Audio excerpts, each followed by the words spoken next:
Hello everybody, welcome to Snyder's Inc. And today we have got Courtroom Consequences video.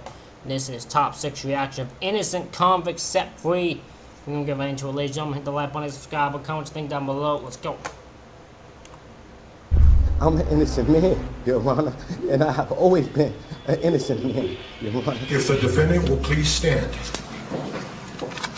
We, the jury, find the defendant Daniel Villegas not guilty of...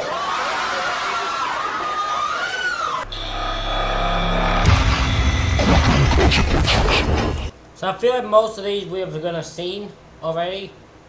Just giving a heads up on that. This is Daniel Villegas, who was imprisoned for a crime he never committed, a double homicide in El Paso, Texas. Villegas was only 16 years old when he was arrested, and during his interrogation, an El Paso detective allegedly threatened him with beatings and the death penalty if he didn't confess. Terrified and coerced, the young Villegas signed a prepared confession provided by the detectives. Shortly after signing the confession, Villegas tried to retract it, realizing the grave mistake he had made. However, it was too late. He was charged with 2 counts of capital murder. I will always be confused why detectives do this. Like, what exactly are you hoping to, what exactly are you planning when you do this? Because if you just arrest an innocent person, sure, and which is probably the reason, it wraps up the case quicker. But then you've got to deal with more murders, because clearly a murderer has gone away with it. So I don't understand the thought process of detectives. I can't figure it out. With the false confession serving as the sole piece of evidence against him. Despite the lack of concrete proof, the jury was unable to reach a verdict in his first trial. After a retrial, Villegas was again found guilty and received a life sentence. He spent 18 long years behind bars, fighting for justice and maintaining his innocence. Finally, his unwavering efforts paid off when the verdict was overturned, and he was granted bail, allowing him to get married and start a family while awaiting a third trial. The third trial was held, and the jury... I would love to know, I didn't think I'd be pausing this. I would love to know, though, how you meet someone and how you start dating someone when you're on trial for capital murder. I just feel like that would be immediate defection. I don't know many people, actually I don't know, there's some weird chicks out there who probably would date someone because of that. I'm not saying he's weird or anything, I'm just saying, like, I feel like if you just start a conversation with, hey, I'm going to be on trial soon for capital murder, 2 counts of it, I feel like that would stop a dating thing in his track. Made a life-changing announcement. If the defendant will please stand. Verdict Form B. We, the jury, find the defendant Daniel Villegas not guilty of...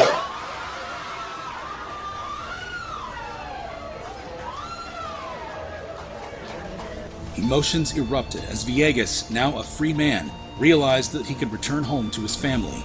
In the end, Daniel Villegas filed a lawsuit against the city of El Paso, seeking accountability for the grave injustices he endured during those 18 years of wrongful imprisonment.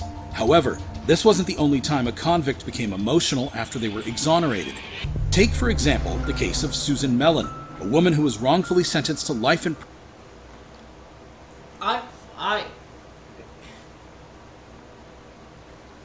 I wouldn't know how you wouldn't be. If you were wrongfully convicted and you get set free, I don't know how you wouldn't be, like, emotional. I don't know how you'd be calm, cool, and collected.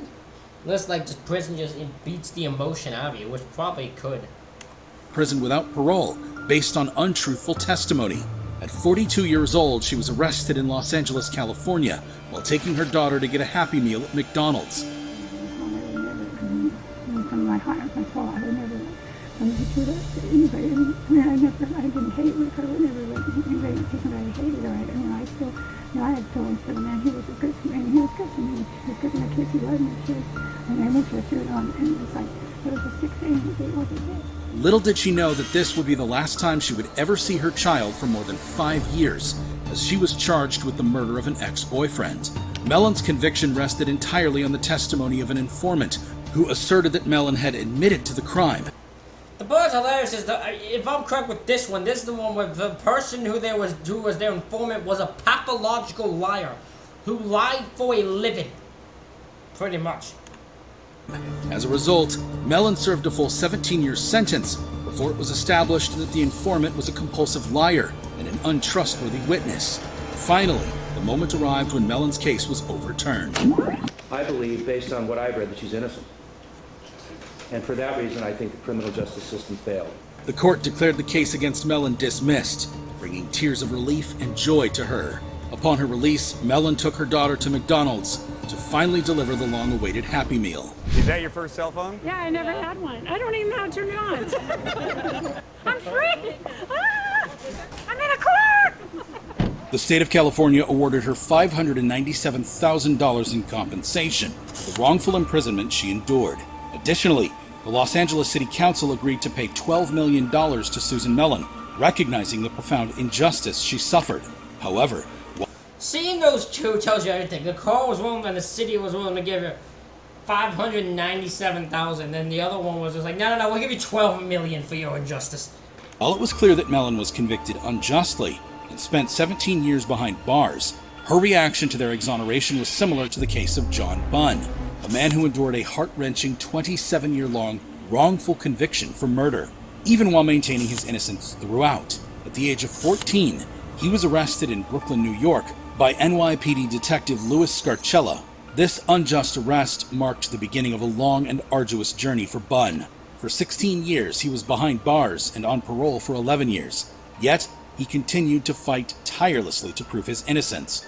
I'm an innocent man, Your Honor, and I have always been an innocent man, Your Honor. Despite facing numerous obstacles, Bunn never wavered in his quest for justice.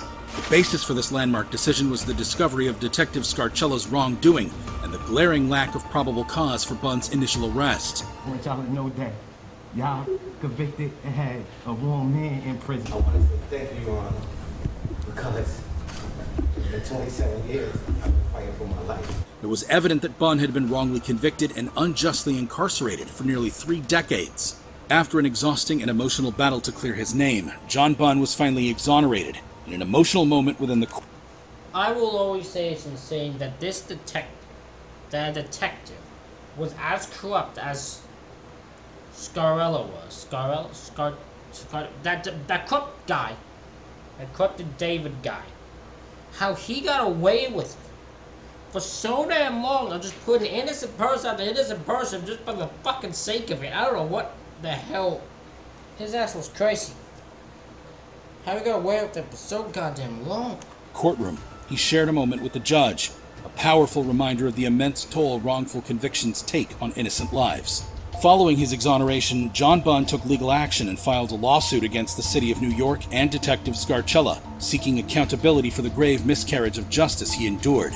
However, Can I just say, how did Scarcella never end up in prison? Did he ever get arrested for the shit he did? Because clearly he must have been committing crimes to get the shit he's doing. There is no way he's done everything he's done legally. How has he not been formed charges in some way? John Bunn isn't alone in his courtroom actions. Let's not forget the infamous incident involving Ricky Jackson, a man who endured an agonizing 39 years of wrongful imprisonment for a murder he did not commit. At the age of 18, Jackson was arrested in Cleveland, Ohio, based on the testimony of a 12-year-old boy named Eddie Vernon, who later admitted that he never witnessed the murder and had been coerced by the police into testifying against Jackson. Originally sentenced to death in the electric chair, That's another one, right? Like, what do they have? What reason do they have to arrest this guy and want him so they coerced a 12-year-old to plead to be a witness in that? Like, what did he do exactly that made you so determined to put him away? Jackson spent 2 harrowing years on death row before his sentence was reduced to life in prison. For nearly 4 decades, he fought tirelessly to prove his innocence. Finally, at the age of 52, Eddie Vernon came forward with the truth, admitting that he had never seen the murder take place. With this revelation, the charges against Jackson were dropped, and he was finally set free. Mr. Jackson, you're going to be free to go. Life is filled with small victories, and this is a big one. I wish you good luck. Thank you, Your Honor. You can see the relief when Jackson heard he was free to go. The joy and relief were visible as he stepped outside for the first time as a free man. His release marked a significant victory, and life presented him with a long-awaited chance to start anew. In recognition of the grave injustice he had endured, Jackson received $1 million in compensation from the state and an additional $2.65 million for the income he had lost during his wrongful imprisonment. However, while Jackson's reaction was touching, it's nothing compared to the emotional reactions of Clemente Aguirre Jarquin on the morning of June This might be one we've never seen before, because I don't remember this one at all. 17th, 2004. The bodies of 47-year-old Cheryl Williams and 68-year-old Carol Barris were tragically discovered in their Altamonte Springs, Florida home. Both were brutally stabbed to death. Cheryl's daughter Samantha Williams' boyfriend, Mark Van Sant, found the bodies while picking up clothes for Samantha. Suspicion quickly fell on Clemente Aguirre Jarquin, Samantha's 24-year-old roommate at 117 Vagabond Way, who had found the bodies and tried to help save them. Aguirre Jarquin, an illegal immigrant from Honduras, was arrested for tampering with evidence at the crime scene. The prosecution built its case on an unreliable informant and circumstantial evidence. I didn't do it. I don't kill nobody. Despite Aguirre Jarquin's protests that he was innocent, the prosecution argued that the murder weapon, a 10-inch kitchen knife, is similar to those used at the restaurant where Aguirre Jarquin worked. During the trial in 2006, the jury convicted. I guarantee you those knives that you claim are similar to him or probably similar to like 90% of restaurants. You probably can even buy them in 2004. Like, did him of first-degree murder and burglary, and he was sentenced to death despite his protestations that he was innocent. However, doubts about his guilt emerged when it was revealed that a fingerprint analyst had made a wrongful identification. Aguirre Jarquin's legal team fought for DNA testing of over 80 pieces of evidence, which excluded him as the source of DNA at the crime scene. I do know that nobody believed me back then. No one. Besides my mother, nobody believed me. While Samantha's DNA was found in locations consistent with her being the attacker. In 2016, the Florida Supreme Court ordered a new trial, recognizing Aguirre Jarquin as a scapegoat for Samantha's crimes. The retrial began in 2018, but an immigration hold was placed on him after his release on bond. Suddenly, in November 2018, the prosecution dismissed all charges against Aguirre Jarquin, citing new evidence that impacted a crucial state witness's credibility. He was exonerated, and this is what it meant to him. that is insane. Guy was an illegal immigrant, and they were just like, bingo, that's our target here. It's amazing also how someone could just go and say they were a witness and just make up a bunch of stuff. That's it. That's all you need. And they will charge you, and they will do everything they can to convict you. Like, that is insane. And I thank you for it. From the bottom of my heart. Eventually, Aguirre Jarquin sought to be declared a wrongly convicted person in order to seek compensation from the state of Florida. Unfortunately, a judge dismissed the petition, stating that it was filed too late. However, while his actions could be dismissed as an effect of ignorance, the same can't be said for the case of Deborah Jean Milk, a German-American woman who faced a nightmarish ordeal when she was wrongfully convicted in the shooting death of her 4-year-old son, Christopher Conan Milk, on December 2nd, 1989. That is so fucked up. I could not imagine the anger I would have if someone shot my son and the only one they look at and they'd say I did it. They just make up shit to say I did it. I'd be so fucking mad you have no idea. 9. Alongside her alleged conspirators, James Lynn Stiers and Roger Mark Scott, she was sentenced to death. Both Stiers and Scott, however, exonerated her, stating that she was not present during the shooting, leaving the actual identity of the shooter uncertain. The case against Milk heavily relied. Wait a minute. So both people who are conspirators, like, no, she didn't do it. She wasn't there. Someone else was the shooter. We all think so. Like, it's just not her. She's not there. And they were just like, nah, it's her still. I mean, obviously, I guess you wouldn't believe them, but like, what? Do you have anything on her except for the fact that it's her kid? Is that what you're going off of for some reason? On the testimony of Phoenix Police Detective Armando Saldate Jr., who claimed that Milk confessed to him. However, there was no corroboration. That's not enough for me. I would not be able to. I'd be the one person they not guilty. They'd be like, oh yeah, clearly got my crew. Says who? The detective said, but the detective said it when they, wait, he did it in a private fucking conversation? That's not enough. Have her film and have her secretly filmed, even have her confess to it. But don't, no. corroborating evidence to support this alleged confession, and Milk vehemently denied ever confessing to the crime. I had absolutely nothing to do with the brutal murder of my son, Christopher.